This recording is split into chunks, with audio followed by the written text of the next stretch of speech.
of it. Some people just use words in a very flippant kind of way and then end up spending a lot of time having to correct some of the things that they said or having to fix some of the rifts that they caused because of their words, or having to stand 10 toes down on something that they may not actually believe, but they said it and their ego is too big to go back and apologize. Let's see how deep we want to go with this. Deep.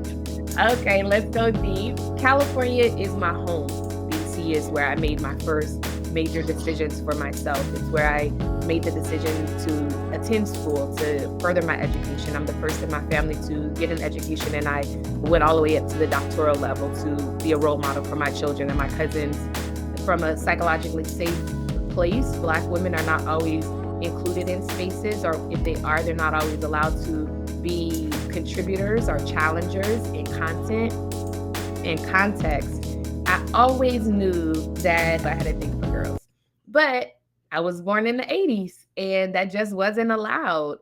The power and the alchemy that comes from feminine energy has always drawn me in. My daddy called me and he said, "Sweetheart, why didn't you tell me that you were going to tell the whole world? Because now everybody is calling me and I don't even know what they're talking about. My sexuality belongs to me, and I don't necessarily need to hold space for your feelings about my sexuality. I'm not changing the expression of my sexuality to make somebody else feel comfortable, because in that process, I'm going to be uncomfortable and I have to live in my skin and I have to live in my life and with my body. But ultimately, to live a life of authenticity for me is a gift from God. It is who I am. It is what I do. And some people are taken aback and surprised because they still have limited and ignorant thoughts around what a bisexual or a lesbian person looks like. I'm living testimony that is not true. My total being is a revolution.